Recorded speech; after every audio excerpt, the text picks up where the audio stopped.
retrouve aujourd'hui dans une nouvelle vidéo où je vais vous présenter ma palle du printemps. Alors je ne fais pas de palle à toutes les saisons, il est vrai que l'hiver je participe au challenge Cold Winter, mais en général j'ai tendance à ne pas vraiment faire de palle. Mais pour le coup, le printemps, c'est une saison que j'aime bien, je suis surtout contente de pouvoir avoir de nouveau les beaux jours, les arbres qui vont fleurir, etc. Et j'avais donc envie, en fait, à la base, de me faire un petit challenge en rapport avec le printemps. Et comme je n'en ai pas trouvé, j'en ai créé un. Donc il est très simple, il y a 2 menus au choix et dans chaque menu il y a juste 2 livres à lire. Donc si jamais cela vous intéresse, je vous ai mis le lien vers l'événement Facebook dans la barre d'infos. N'hésitez pas à venir me rejoindre, ça me fera toujours plaisir. Et personnellement donc j'ai fait ce challenge afin de sortir quelques livres plus ou moins en rapport avec le printemps. Et donc qui dit printemps pour moi dit nature et dit animaux. Il y a donc 2 menus comme je le disais et le premier sera en lien avec la nature printanière. Donc en gros il s'agit dans un premier temps de trouver un livre qui rappelle le printemps soit dans le titre soit dans la couverture. Alors je sais qu'il y a énormément de romances entre autres qui font référence au printemps. Moi je n'en lis pas mais voilà, il y a pas mal de choses. D'ailleurs sur la page du challenge j'ai mis un document dans lequel je recense un peu les livres qui peuvent faire partie de ce challenge. Alors n'hésitez pas à me donner d'autres idées parce que je ne lis pas tous les genres et vous aurez certainement plein de livres auxquels je n'ai pas pensé. Ensuite, le deuxième livre de la catégorie nature, c'était aussi une nature qui nous faisait un peu voyager, une nature qui était un petit peu autre de celle qu'on a en fait par chez nous. Donc soit qu'elle soit autre parce qu'elle est imaginaire pour ceux qui aiment l'imaginaire, soit elle est autre parce qu'elle se passe bien dans un autre pays, par exemple le désert, la jungle ou je ne sais quoi. Le premier livre que j'ai sorti parce que la couverture me fait vraiment penser au printemps, c'est L'héritage des Darceurs par Marie Caillé, publié aux éditions Michel Lafon. Donc c'est le premier tome, une trilogie avec une très jolie couverture. Et il s'agit en fait ici d'une histoire de fantasy, mais je n'en sais pas plus. Il s'agit juste d'une jeune fille qui va devoir se lancer dans une quête, puisque en fait elle est l'héritière d'une dynastie perdue. Voilà, j'en sais pas plus, simplement j'ai les 3 tomes dans ma palle, ça fait longtemps que je voulais me lancer dans cette saga, donc ce sera réellement l'occasion. Donc pour le deuxième thème où il s'agit d'avoir en fait une nature un peu plus exotique entre guillemets, j'ai choisi 2 livres. Le premier c'est Les Cités des Anciens, le tome 2, Les Oacides, donc par Robin Hobb, et là donc c'est l'édition Françoisir. Et en fait j'ai lu le premier tome. Et c'est vrai que ça se passe quand même assez dans la nature. D'ailleurs vous voyez les hommes vivent dans des espèces de cités construites dans les arbres comme ça. Et donc il est en effet question de dragons où on a une jeune femme qui va devoir raccompagner les dragons sur leurs terres ancestrales. Voilà, jusqu'à la légendaire cité des anciens Kalsingra. Je n'en sais pas plus, simplement je sais que le premier tome se passait quand même assez dans la nature. Là on est donc dans une nature totalement imaginaire avec des dragons qui en plus sont des animaux fantastiques. Je me suis dit que ça pourrait être sympa de changer un petit peu. Pour ce qui est de cette nature un petit peu exotique, j'ai donc décidé de sortir un deuxième livre, Rebelles du désert par Alwyn Hamilton, et paru donc chez Pocket Jeunesse. Donc une très jolie couverture. On a là aussi de la fantasy. Je n'en sais pas grand chose mis à part qu'il a de très bons avis. On va donc rencontrer Amani qui est en fait prisonnière d'une vie étouffante en plein désert jusqu'à ce qu'un jour sa vie bascule totalement et qu'elle se retrouve à galoper en plein désert sur un cheval magique. Il va lui arriver plein d'aventures, mais voilà, à partir du moment où ça se passe dans le désert, où on parle sultan, je me suis dit que ça changerait un petit peu et donc je l'ai rentré là aussi dans mon challenge de printemps.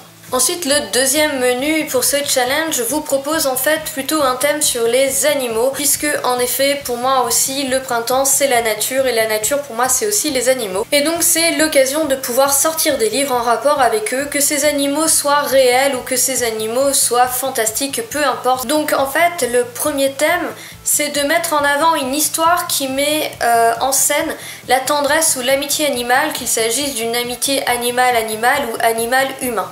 Pour cela, j'ai donc choisi de sortir Caballero de Lénia Major, qui est paru aux éditions Samir. Alors en fait, Caballero, vous le voyez sur la couverture, c'est l'histoire des galgos qui sont en fait des lévriers espagnols qui sont hyper maltraités.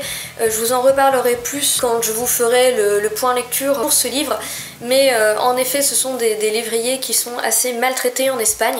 Et donc là, on a une double histoire puisqu'on va rencontrer Gennaro, je crois, qui donc fait connerie sur connerie et en punition entre guillemets, il va être envoyé chez son cousin qui habite en Espagne et qui tient un refuge pour les galgos et les galgas. Les galgas ce sont les femelles et les galgos les mâles.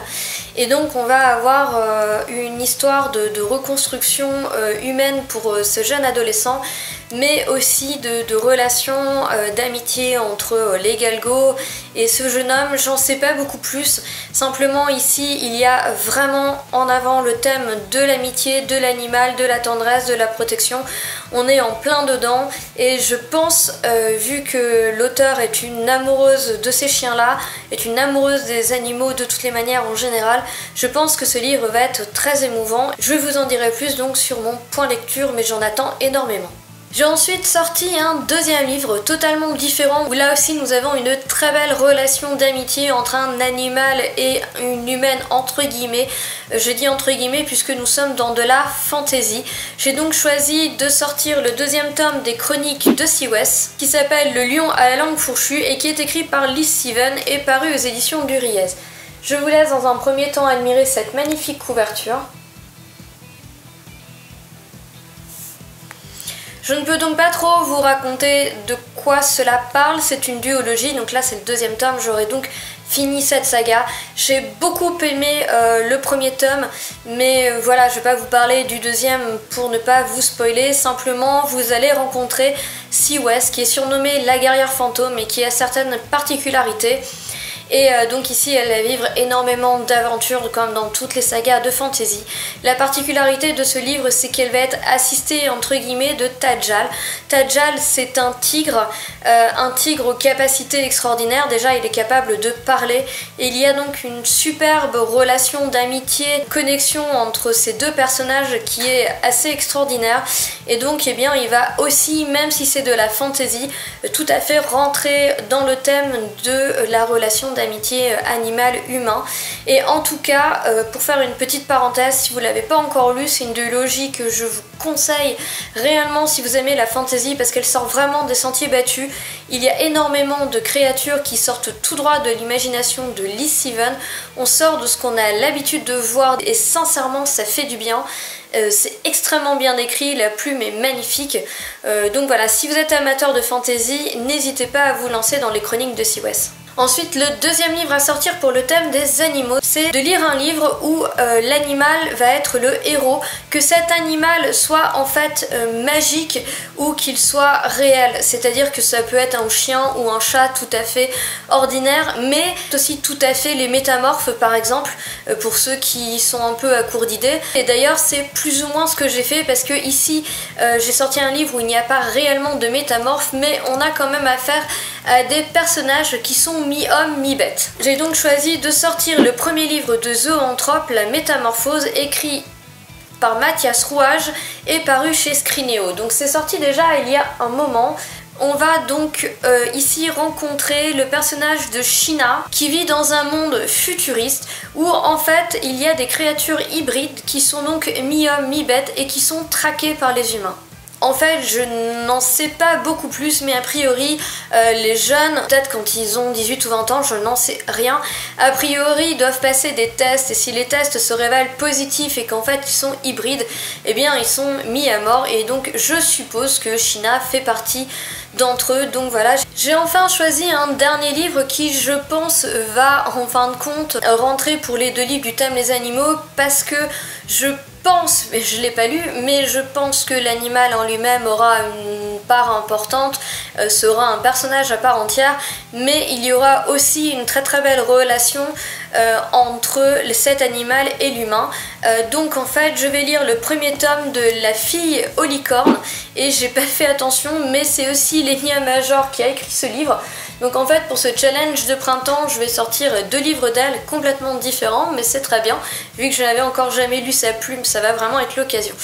Donc ici moi en fait j'ai l'intégrale de la trilogie. Pour le challenge je vais lire que le premier tome qui se lit vite parce que je crois qu'il ne fait que 140 pages. On va donc rencontrer ici Ascan qui a donc été choisie pour devenir une apprentie licornière, sauf que cela ne va pas plaire au maître licornier qui n'a pas du tout envie d'avoir la jeune fille parmi ses apprentis.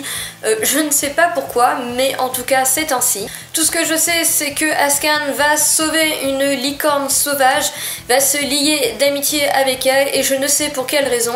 Elle va se retrouver à devoir sauver le royaume, excusez-moi, donc c'est le royaume d'Ampleterre, donc le royaume dans lequel elle vit. Donc voilà, j'ai tout à fait hâte de découvrir donc ce premier tome et comme je vous le disais, je pense que la licorne sera à la fois un personnage à part entière mais aura aussi une très belle relation d'amitié avec la jeune Ascan et donc j'ai hâte aussi de pouvoir commencer ce roman. Donc voilà, je vous ai présenté les 7 livres qui vont composer ma palle de printemps.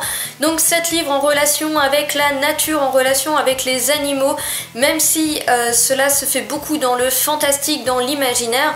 C'est un thème que j'affectionne, donc évidemment cela se ressent dans mes choix de livres, mais tout de même j'ai choisi de mettre la nature et donc les animaux en avant. Et comme je vous l'ai dit, vu que je n'en ai pas trouvé, j'ai créé un petit challenge. Donc sincèrement, si vous voulez être au minimum du challenge, vous avez 2 livres à lire en 3 mois puisque le challenge va se dérouler du 22 mars au 22 juin, donc vraiment pendant la période de printemps. Enfin je crois que c'est le 22 cette année, je l'ai renoté sur le Facebook. Donc n'hésitez pas à aller faire un tour, n'hésitez pas à vous inscrire. Je viens de créer la page, ça me fera très plaisir de ne pas être toute seule à faire mon petit challenge et d'avoir d'autres personnes qui le suivront avec moi, avec qui je pourrai partager toutes ces lectures. Alors surtout si vous avez des idées de livres qui vous donnent envie pour ce printemps, n'hésitez pas à m'en parler en commentaire, ça fait toujours plaisir. Dites-moi ce que le printemps vous inspire, quels sont les livres que vous avez envie de lire quand arrivent les beaux jours, quand arrivent les jours où on va commencer à pouvoir remettre un petit peu le nez dehors. Pourquoi pas lire un peu dehors, ça dépend de la région où vous êtes. Moi je suis en Normandie donc le printemps ça dépend, des fois il fait encore un peu frais. Mais en tout cas pouvoir ouvrir un peu les fenêtres, voir le soleil briller. Bref, n'hésitez pas à me dire en commentaire quels sont les livres que vous avez prévu de lire pour ce printemps si vous en avez prévu. Donc voilà, sur ce je vous souhaite à tous une très bonne journée, de très bonnes lectures et je vous dis à bientôt. Ciao, bye.